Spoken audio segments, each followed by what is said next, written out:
오늘 이교구 하나님께 찬양 드리는 모습을 보니 예전에 서울에는 영락교회에서 우리 학부 동기가 늦장가를 갔습니다.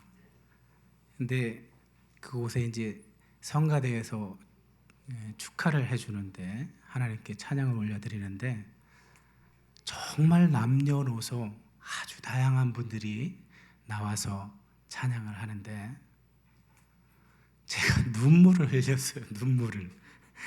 결혼식 잔치에 와서 감동을 받아서 눈물을 흘렸어요.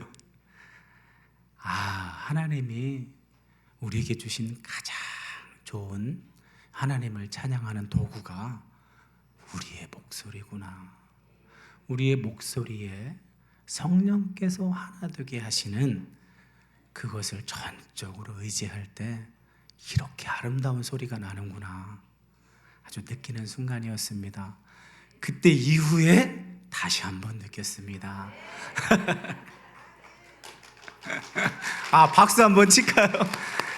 네. 이거는 우리를 자랑하는 게 아니고 하나님께서 기뻐 받으셨다는 의미의 박수입니다. 또 보수적이신 분들은 또 이렇게 박수 치는 거 굉장히 조심스러워 하시더라고요. 제가 이 청년부 예배 때 이 똑같은 본문으로 여러분은 바울 하면 어떤 생각이 드세요? 하고 저는 청년부한테는 질문을 자주 해요. 여러분이 비싼 수업료 내고 나중에 배우지 말고 지금 배워놔라. 지금 익숙해져라. 질문이 공포스럽지 않을 때 비로소 소통이 된다. 이게 맞는 말인가요? 우리 한국 사람은 이상하게 질문을 두려워해요. 왜 그럴까요? 아시는 분. 왜 질문을 두려워할까요? 네? 그렇죠. 틀릴까 봐. 근데 틀리면 어때요? 뭐 정답이 그것뿐인가요? 해도 질문을 두려워할까요? 그렇진 않겠죠.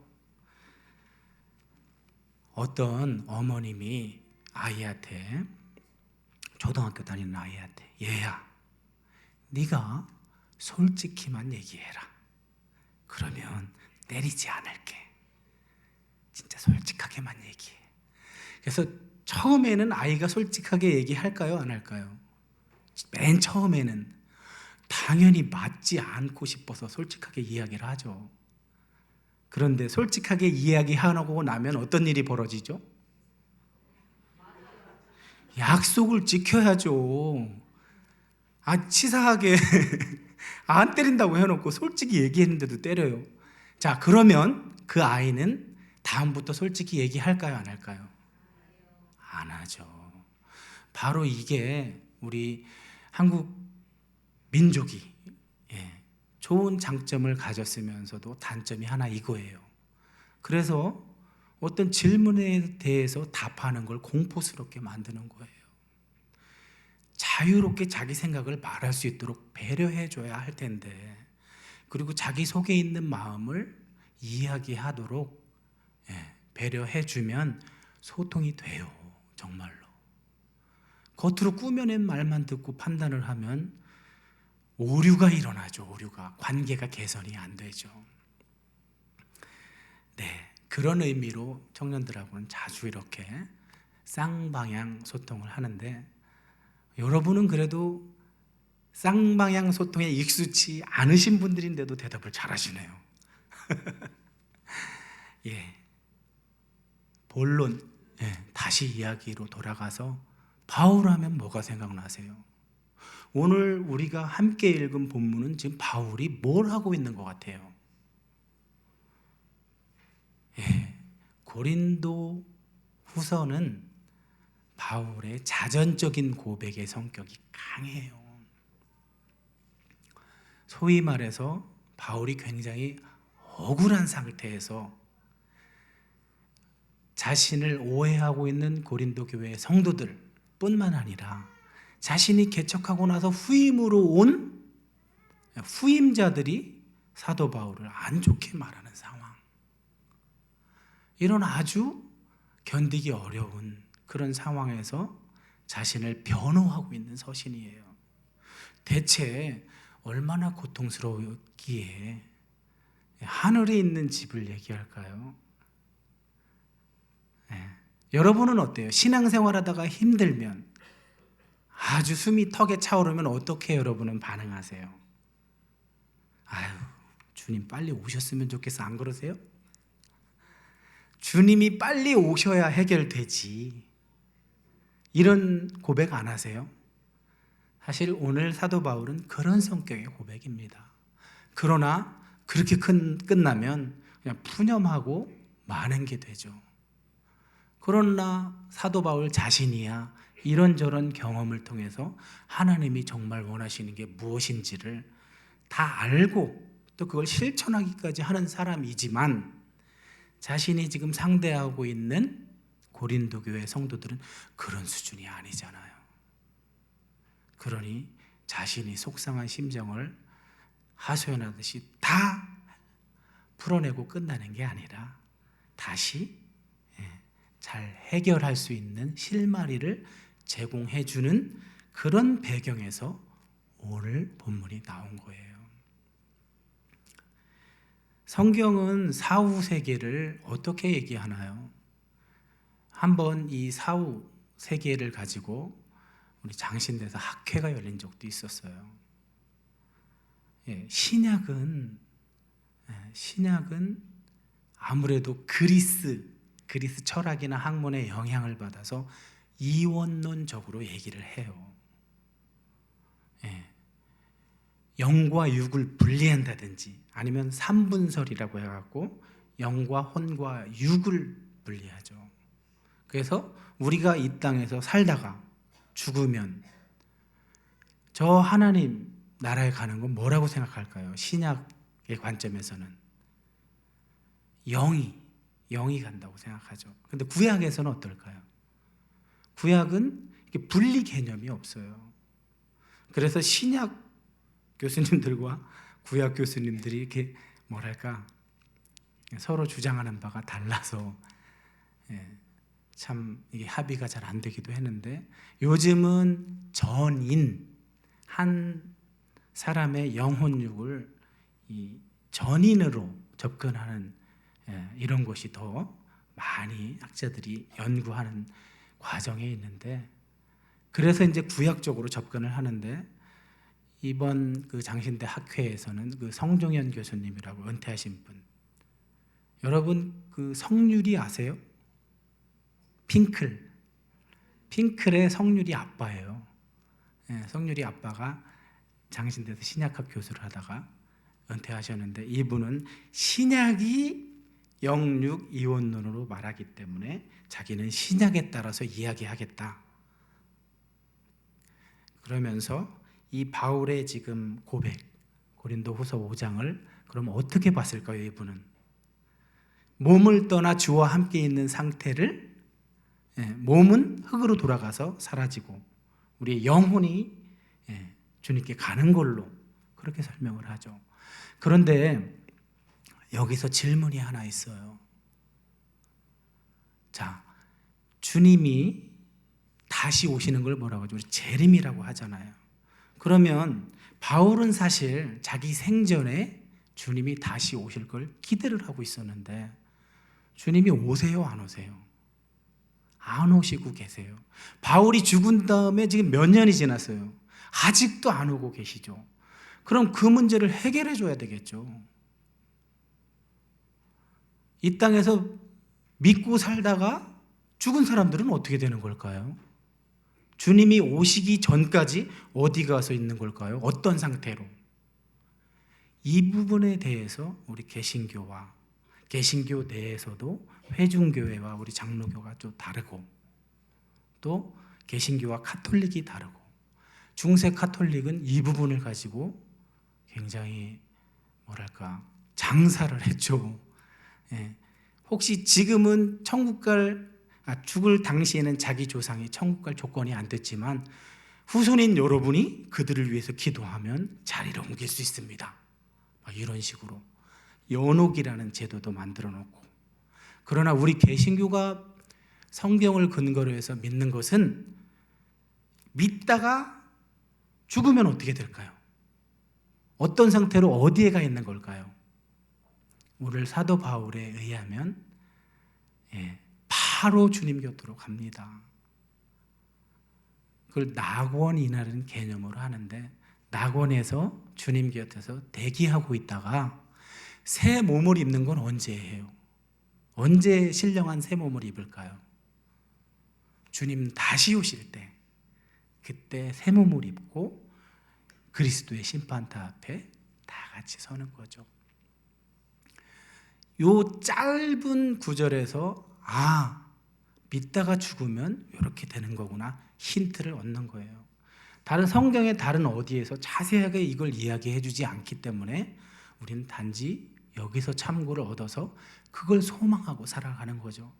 근데 오늘 사도 바울이 그걸 주로 이야기하려고 하는 게 아니고, 자기의 어떤 지금 답답한 상황, 오해받고 있는 상황, 이런 나는 결백하고 나는 정말 고린도 교회 성도들을 사랑해서 정말 그들에게 권면하고 있건만 그들은 내 말을 고지 듣지 않고 내 대적자들의 말을 듣고 사도 바울을 오히려 핍박하고, 자기네 교회를 개척한 정말 목숨 걸고 목양하는 목회자를 배척하는 이런 상황에서 사도 바울은 차라리 내가 몸을 떠나 주님 곁에 가 있는 게 낫지, 이런 상황이라면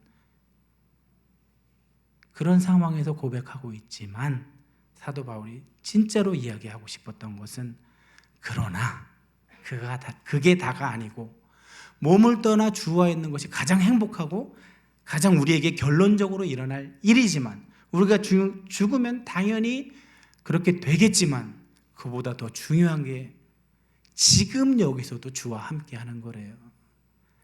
주께서 성령으로 내 안에 함께 하셔서 내 마음을 자꾸 주장하셔서 강권하시는 사랑을 강권하셔서, 비록 나는 실력이 그렇게까지 되지 않지만 주의 성령께서 나를 사랑할 수 있는 자로 강권해 주셔서 이제 내 감정대로, 이 억울한 감정대로 고린도 교회 성도들을 획책하고 혼을 내고 그러는 게 아니라 오히려 주님이 기뻐하시는, 그들도 택한 백성이니까 긍휼히 여기면서 지금 당신들의 정체성은 이런 자들입니다.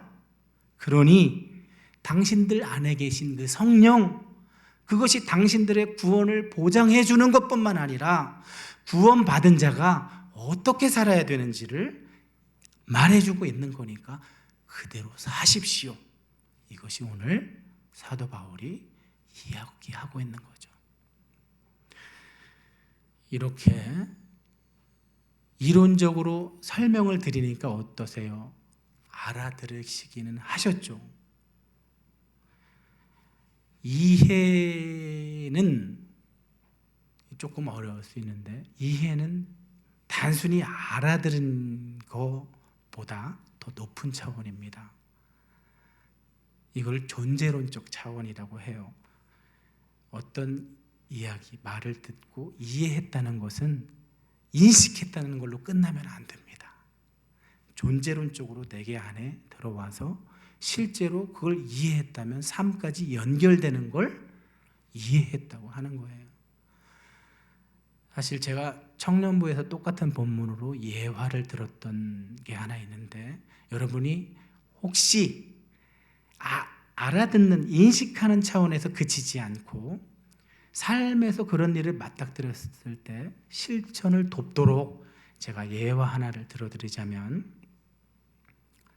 신학교 가서 사실 괜찮은 주의 종을 만나보기가 쉽진 않아요. 오늘날 우리 현실이 다 나름대로는 사명을 받고 부름받고 왔다고 하지만 부름받은 자답지 않은 모습들을 여전히 많이 가지고 있고, 또 그렇게 삶으로 드러나지 않는 그런 안타까운 상황이 지속되고 있는데, 그런 와중에도 참 감사한 청년이 하나 있었어요.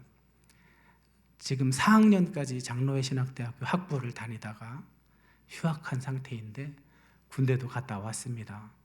이 친구가 공군을 갔는데 군대를 제대 조금 남겨두고 이 친구가 워낙 복음의 열정이 많아서 부대 안에서도 전도를 엄청나게 열심히 하는 친구예요.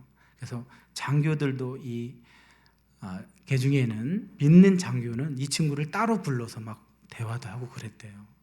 휴가를 반납하고 자기가 하던 그 양육 사역을 할 정도로 열정이 많은 친구인데 이 친구가 제대를 얼마 앞두고 저한테 목사님, 제가 이제 제대를 하게 되면 곧바로 복학을 하고 사역을 하게 될 텐데 자꾸만 하나님이 서울 시내에 있는 교회가 아니라 저 멀리 강원도에 있는 교회를 감동을 주시더라는 거예요. 그래서 제가 그래? 그러면 우선은 성급하게 섣불리 판단하지 말고 그 마음을 성령께서 주시는 건지를 분별하는 게 중요하니까 우선 기도를 더 해가지고 정말 그것이 성령께서 주시는 음성이라는 확신이 든다면 다른 어떤 거 생각하지 말고 순종해, 이렇게 얘기해 줬어요. 그 친구는 어떤 결정을 했을까요? 순종해서 그 당시에 이 친구 집이 전주였어요. 학교는 서울이고 사역은 삼척에서 했어요. 집에 갔다 올라와서 교회까지 가면 무려 6시간에서 7시간이 소요되는 그런 상황인데 제대 며칠 앞두고 첫 사역을 갔어요. 그렇게 해서 그 교회도 아픔이 있었고 정말 해야 될 게 너무 많은 상황에서 전도사 신분으로 분에 넘치는 사역을 한 거예요. 정말 헌신적으로. 그리고 사택을 하나 이제 주말에만 있을 마련해 줬는데 정말 너무 열악한 곳을 주었대요. 그래서 그런 거 불평하지 않고 열심히 사역해서 복학해서 4학년이 되기까지 충성을 했어요.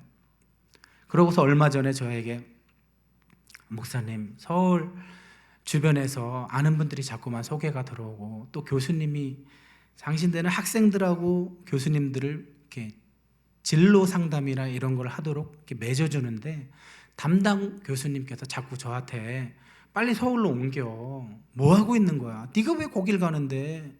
미쳤어? 지금 사도 바울이 미쳤다고 표현하는 거랑 전혀 다른 뜻으로 지금 미쳤다고 하는 거예요. 넌 생각이 없니? 빨리 큰 교회들 여기 찍고 저기 찍고 저기 찍어서 스펙 쌓아야지. 담임 목회를 위해서. 이런 뜻이겠죠. 어쨌든 대부분의 많은 분들이 자기 동료 선후배 교수님들이 서울로 빨리 옮기라고 그 문제를 저한테 또 이야기하길래 제가 성령이 이끄시는 대로 분별해라. 그래서 나름 많은 좋은 조건들의 소개가 있었지만 자기는 나름대로 이러다가 그냥 올라가 버리면 지금까지 양육해놓던 곳이 틀이 무너질 수도 있으니까 그래 조금만 더 견디자. 그러고 작정을 했는데 담임 목사님이 불러서 이번에 우리 교회가 성도가 좀 늘었으니 이제 부목사를 둬야 되겠다. 이제 부목사를 두면 부목사에게 지출되는 부분이 있으니까 넌 그만둬야 되겠다. 그러고 그 사택을 수리해야 되니까 나가래.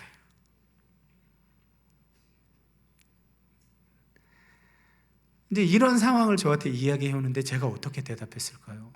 미안해. 내가 그때 너한테 그러는 게 아니었는데 나도 좀 더 기도해보고 신중하게 너한테 이야기할 걸. 이렇게 얘기했을까요, 제가? 물론 아닙니다. 누구누구야? 넌 복이 많은 녀석이다. 성경에도 딱 두 사람만 내게 내 은혜가 족하다. 이런 소리를 들은 사람이 딱 2명밖에 없었어. 너는 지금 그런 격이야. 그게 얼마나 큰 복인데. 넌 지금 안전해. 나들은 넓은 길, 탄탄한 길, 미래가 보장되는 길, 그거 일부러 찾아서 가고 있는데 너는 지금 누구 흉내내고 있는 거냐? 넌 예수님 죽어라고 흉내냈던 바울 흉내내고 있잖아. 고린도후서 5장 가봐. 바울 무슨 얘기하나? 예수님 닮으려고 길을 쓰다가 지금 다 하고 있는 게 그거다 하고 고백하고 있잖아. 넌 잘한 거야. 난 너를 알고 있어서 행복하다. 너란 사람을 알고 있는 게 너무너무 행복해. 위로가 됐는지는 모르겠어요, 그 친구가. 여러분, 죄송하지만 제가 저는 안 하면서 입 바르게 이런 소리 했을까봐 그 친구에게 제 얘기를 좀 해줬습니다. 너도 알다시피 나 어떻게 지난번에 있었던 교회에 나왔는지도 알잖아. 지도 교수님이 그렇게 좋은 곳을 소개해 줬는데 그걸 마다하고 성도들이 눈에 밟혀서 그런 선택을 했는데 내게 돌아온 건 뭐였니? 토사구팽도 그런 토사구팽이 없었잖아. 아니 세상에 그토록 헌신을 했는데 난 어떻게 나왔니? 서로 위로받자. 우린 잘 가고 있는 거야. 이렇게 이야기했습니다. 아직 어리니까 더 주님이 준비시키겠죠. 이 친구를 우리는 맷집을 기른다고 표현을 해요. 목양 중에 어떠한 일이 어떻게 일어날지 몰라요. 그러나 그런 일이 일어날 때마다 일희일비하면서 휩쓸리고 넘어지고 쓰러지고 자빠지고 그렇다고 해서 그 핑계로 섣불리 성경이 시키지도 않는 일을 타협하고, 아니 그보다는 네가 믿는 그것을 추구해. 그게 살 길이야. 다른 건 귀담아 듣지 마. 이렇게 그 친구와 이야기하고 전화를 끊었습니다. 이 예화를 여러분께 드리는 이유는 똑같은 조건이에요. 전하는 자나 듣는 자나 다 같이 구원받은 백성이에요. 역할이 다를 뿐이죠.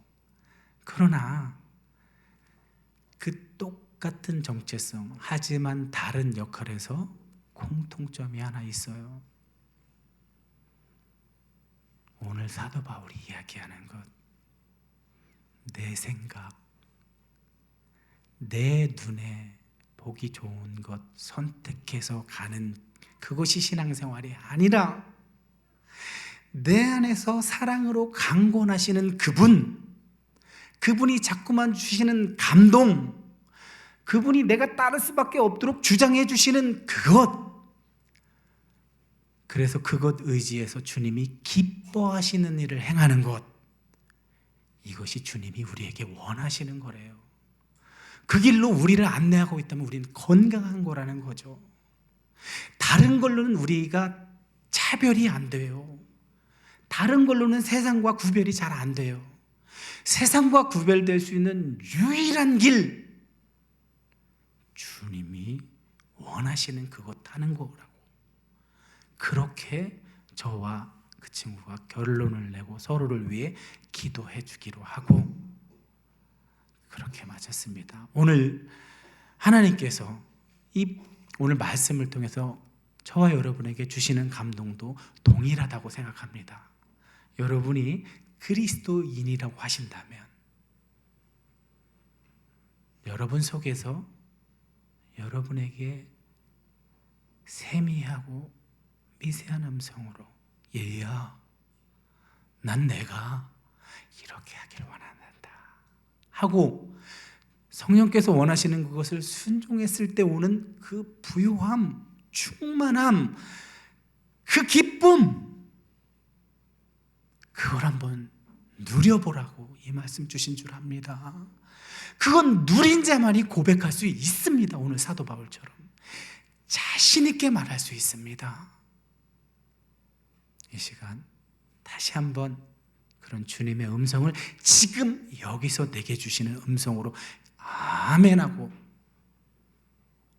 화답하고 다짐하고 결단하는 저와 여러분 되라고 이 말씀 주신 줄로 믿습니다. 기도하겠습니다. 하나님 고맙습니다.